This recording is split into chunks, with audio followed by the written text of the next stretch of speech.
पटेल को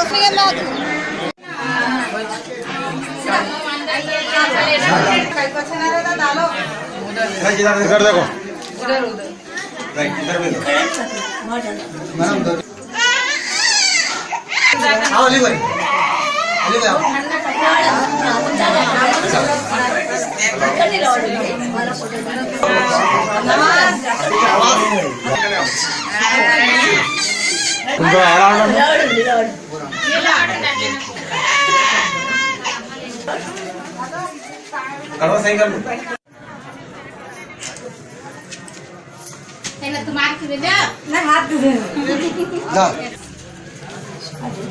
इधर देखो आंटी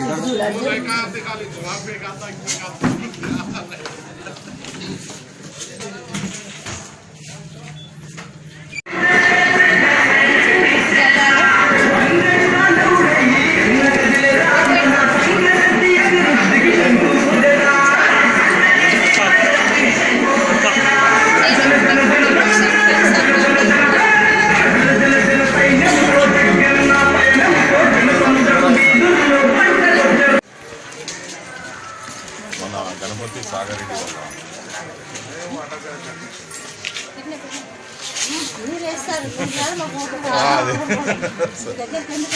ఫ్యామిలీ అందరి ఓట్లు రావాలన్నట్టుగా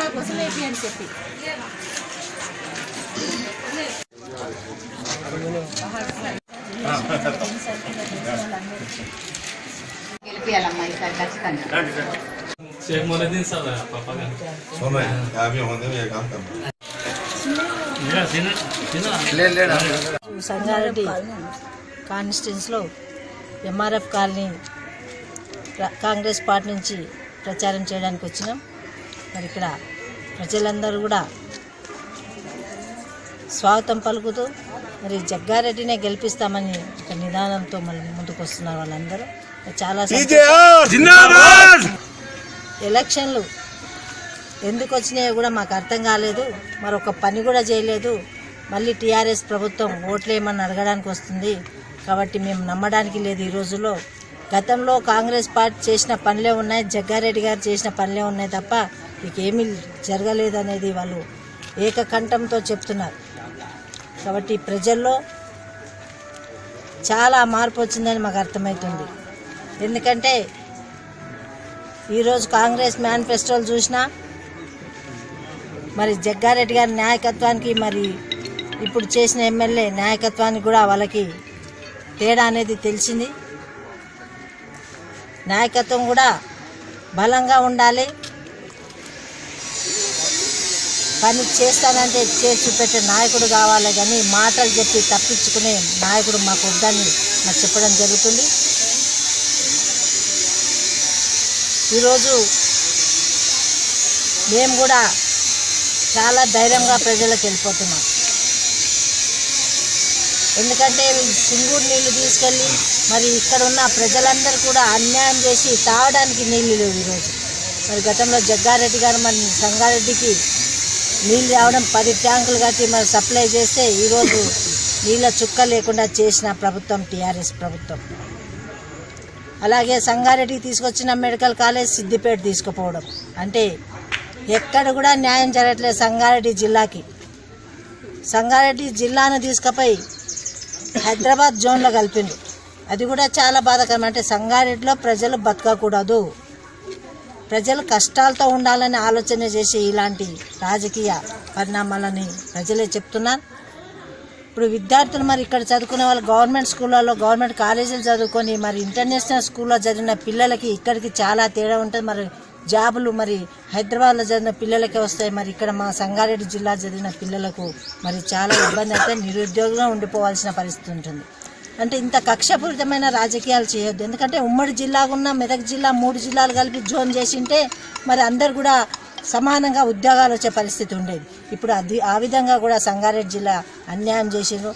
చాలా అన్యాయాలు జరిగినాయి. ఇవే కాదు, ప్రజలందరూ తెలుసు, ఈరోజు చెప్పే అవసరం లేదు. మరి ఈరోజు మేనిఫెస్టోలు చూసి కూడా కాంగ్రెస్ ప్రభుత్వం ప్రతి మనిషికి చేరే విధంగా ఉన్నాయి. వాళ్ళు చెప్పింది ఒకటి కూడా చేత కాలేదు, చేయలేదు. చేతగాని ప్రభుత్వం అనే బిరుదైతే వచ్చేసింది. కానీ కాంగ్రెస్ అలా కాదు, చెప్తే చేసి నిరూపించే ప్రభుత్వం కాంగ్రెస్. మేనిఫెస్టోలు ఫస్ట్లో బయటికి రాగానే మరి ముఖ్యమంత్రి గారు ఏమన్నారంటే ఇది ఎలా సాధ్యమవుతుంది కాని పని అని చెప్పిన ముఖ్యమంత్రి గారు మరి కాపీ కొట్టి వాళ్ళు కూడా అదే మేనిఫెస్టోలు తయారు చేసి కాంగ్రెస్ కష్టపడి మేనిఫెస్టోలు ప్రజలు ఆలోచన చేసి ప్రజలకు ఇబ్బంది లేకుండా మేనిఫెస్టోలు తయారు చేస్తే మళ్ళీ తీరా తర్వాత దాన్ని కాపీ కొట్టి మరి మేము కూడా చేస్తామని చెప్తున్నారు. దీన్ని బట్టి తెలుస్తుంది విద్యార్థులు చదువుకొని కష్టపడి పరీక్ష రాస్తే ఎలా ఫలితం ఉంటుంది, ఎలా తెలివి ఉంటుంది, మరి కాపీ కొట్టిన తెలివి ఎలా ఉంటుందో మరి ఇప్పుడు టీఆర్ఎస్ ప్రభుత్వం కాపీ కొట్టిందంటే అది ప్రజలందరికీ కూడా అర్థమైపోయింది. ఏదో ఒకటి బూటకం నాటకం వేసి మేనిఫెస్టో తయారు చేసిందని. కాబట్టి మీకు చాలా ధైర్యంగా ఉంది. మా మేనిఫెస్టోలు చూసి ప్రజలందరూ కూడా ఒక మతం కాదు కులం అందరూ కూడా సమానంగా అందే విధంగా పథకాలు సంక్షేమ పథకాలు ఉన్నాయి. మేము చేస్తామని చెప్తున్నాం. ముఖ్యంగా ఈరోజు నిరుద్యోగానికి అయితే చాలా అన్యాయం చేసిన గవర్నమెంట్ మరి విద్యార్థులు మరి నిరుద్యోగులు కూడా మాకు అండదండగా నిలుస్తున్నారు. ఏది ఏమైనా కాంగ్రెస్ పార్టీని గెలిపిస్తాం, ముందుకు తీసుకొస్తాం. తప్పకుండా సంగారెడ్డిలో విజయ పథకం ఎగరేస్తామని తెలియజేయడం జరుగుతుంది. ఉన్నప్పుడు రేషన్ కార్డులు అర్హులైన అందరికీ ఇచ్చారు. మరి ఇప్పుడు 4.5 సంవత్సరాలు మరి ఒక్క కార్డు ఇవ్వలేదు, ఇవ్వకుండా ఉన్నారు. మరి ఈ 4.5 సంవత్సరాలు పెళ్లిళ్ళ సంసారాలు మరి పిల్లలు పుట్టిన వాళ్ళు ఉన్నారు, వాళ్ళకు కూడా కార్డు లేదు. ఈరోజు నాకు పొద్దున్నే ఒక ఆయన వచ్చి అడిగిండు నా బాబుకు ఆపరేషన్ అయింది ఆరోగ్యశ్రీ వర్తిస్తుందంట కానీ నా బాబు మరి అందులో రికార్డులో లేదు అని. మరి ఇలా ఇబ్బంది పెడుతున్న ఈ ప్రభుత్వం మరి ప్రజలందరూ తెలుసు. ముఖ్యంగా ఈ ఎంఆర్ఎఫ్ కాలనీలో మరి ఇప్పటి వరకు కూడా ఉన్న గతంలో కాంగ్రెస్ పార్టీ ఇచ్చిన వైట్ రేషన్ కార్డులు కూడా మరి అన్ని కూడా తీసేయడం జరిగిందని చెప్తున్నారు. కాబట్టి ఇలా ఇబ్బంది పెట్టే ప్రభుత్వం, కష్టాలు పెట్టే ప్రభుత్వం దాన్ని ఎలాగైనా కానీ ఈరోజు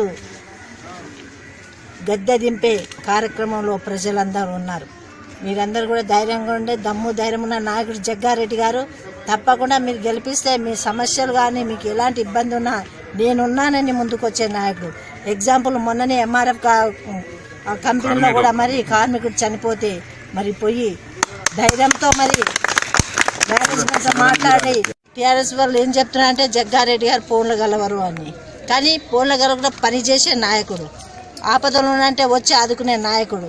కాబట్టి ప్రజలందరూ తెలుసు, మేము చెప్పడం కాదు గొప్ప. కాబట్టి ప్రజల మనసున్న నాయకుడు జగ్గారెడ్డి గారు. తప్పకుండా చేతి గుర్తుకు ఓటేసి ఘనంగా అత్యధిక మెజార్టీతో గెలిపిస్తారని మాకు నమ్మకం కలుగుతుంది. మేము నిజంగా ప్రజలతో